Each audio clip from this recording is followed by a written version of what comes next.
Serial तुमसे तुम तक में वह हुआ जो कोई भी उम्मीद नहीं कर रहा था। वह पल जिसका हम सभी ने महीनों से बेसब्री से इंतजार किया था, आखिरकार सामने आ गया।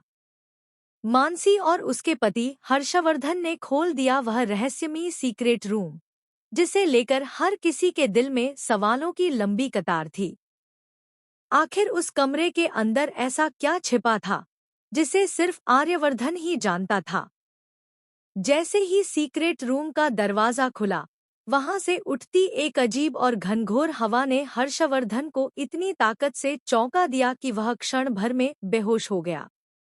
उसके होश उड़ चुके थे और मानसी की आंखों में डर और चिंता का सैलाब उमड़ आया।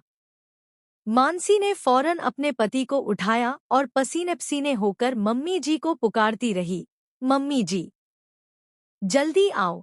डर और घबराहट में वह बार बार अपनी माँ को बुलाती रही।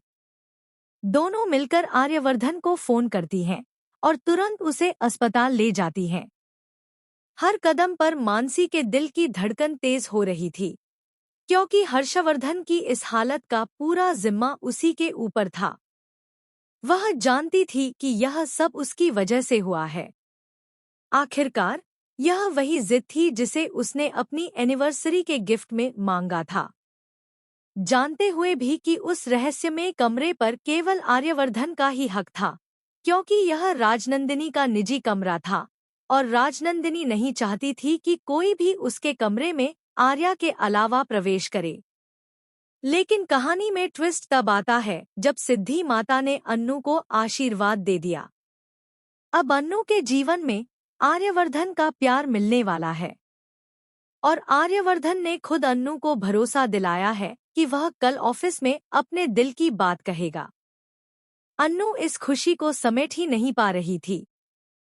उसका दिल खुशी से झूम रहा था और वह अपने घर में खुशियों के आंसू बहा रही थी। वह सोच रही थी कि कल ऑफिस में जाकर आर्यवर्धन अपने दिल की बात उससे खुले तौर पर कहेगा। अगले दिन अन्नू तैयार होकर ऑफिस पहुंचती है। रास्ते में उसे मीरा मिलती है, जो जलन और ईर्ष्या से भरपूर नजर आती है। मीरा को ठुकराते हुए अन्नू सीधे आर्यवर्धन के ऑफिस की ओर बढ़ती है। वहां पहुंचते ही आर्यवर्धन उसे अपने घुटनों पर बिठाकर रिंग पहनाते हैं और अन्नू की खुशी का ठिकाना नहीं रहता। वहीं दूर से मीरा जलती हुई और आंसू बहाती हुई देखी जाती है। लेकिन कहानी यहीं रुकती नहीं है। हर्षवर्धन अभी भी